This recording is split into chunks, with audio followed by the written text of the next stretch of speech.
From a diplomatic perspective, we are facing one of the most critical flashpoints in modern history. Seriously, a single decision could ignite a regional war, trigger a global economic crisis, and unravel decades of non-proliferation efforts. So today, let's break down exactly what will happen if Iran crosses that nuclear threshold. Okay, let's dive right in by getting a handle on the sheer scale of the situation. We're not talking about some theoretical capability years down the road. Right now, the world's nuclear watchdog, the IAEA, confirms that Iran has a stockpile of enriched uranium big enough for nearly a dozen nuclear weapons, once they take it to that final stage. And that final stage?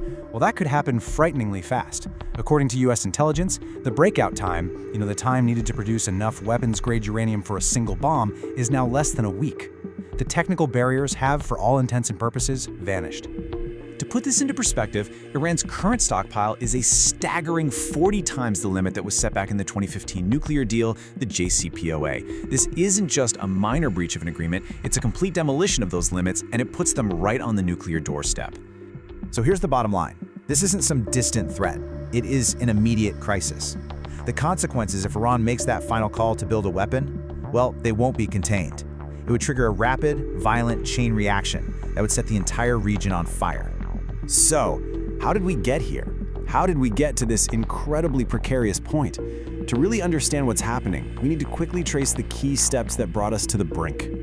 You can see the whole diplomatic breakdown right here. In 2015, the JCPOA was designed to put time and distance between Iran and a bomb. But when the US pulled out in 2018, that agreement was effectively shattered. Iran's response? They just methodically broke every single limit, leading us to a scenario where the IAEA has no choice but to declare them in violation. It's a formal way of saying the diplomatic path has failed. Now let's get into a key technical detail. Iran is already enriching uranium to 60% purity. And here's the thing, from a physics standpoint, the jump from 60% to the 90% you need for a weapon is way easier than getting to 60% in the first place. They are just one small, quick step away. So, with diplomacy off the table and that technical threshold crossed, the first, most direct consequence of a decision to build the bomb is immediate military action. No question about it. And this isn't just some theory. In a scenario like this, you'd absolutely expect to see a series of calculated strikes designed to dismantle and delay Iran's program. Operations codenamed something like Rising Lion or Midnight Hammer would mark a huge escalation from covert sabotage to overt military assaults. The targets here are incredibly significant. Look, Natanz and Fordo aren't just any old buildings. They are heavily fortified, deeply buried sites, literally built into mountains to withstand an attack. Hitting them shows a massive commitment to destroying the program's most protected core components. And when you add Isfahan, which is crucial for the early stages, the message is unmistakable. From a diplomatic standpoint, a statement like this is what we call a red line. It just removes all ambiguity. It's a declared policy that commits the United States to preventing a nuclear Iran by any means necessary. That's not a suggestion, it's a promise backed by the full might of the US military. An Iranian bomb doesn't just create a problem for the US and Israel. It completely shatters the balance of power in the region, creating what diplomats call a security dilemma and basically forcing the hands of its rivals. This quote is probably the most direct and, frankly, chilling statement of intent you'll hear. It's not a vague warning. It's a declaration that a nuclear Iran will immediately trigger a Saudi nuclear program. This is the very definition of a proliferation cascade, a nuclear domino effect that would make the Middle East infinitely more dangerous. And for Israel, which is widely believed to already have its own undeclared arsenal, a nuclear-armed Iran is seen as a true existential threat.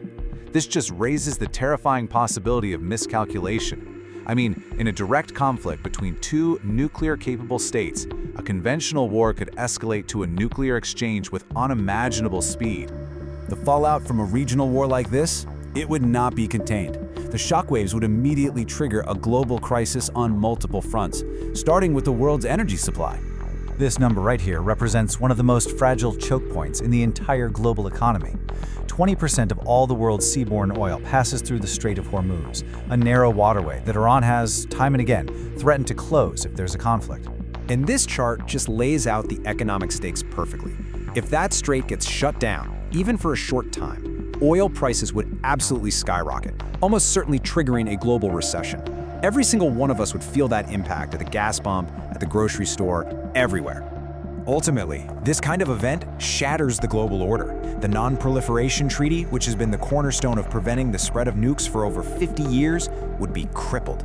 If countries like Iran, then Saudi Arabia, maybe even Turkey, start going nuclear, the whole framework just collapses.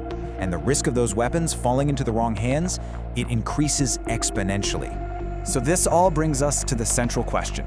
They have the capability, they're right at the threshold, but will Iran actually make the final political decision to build a weapon?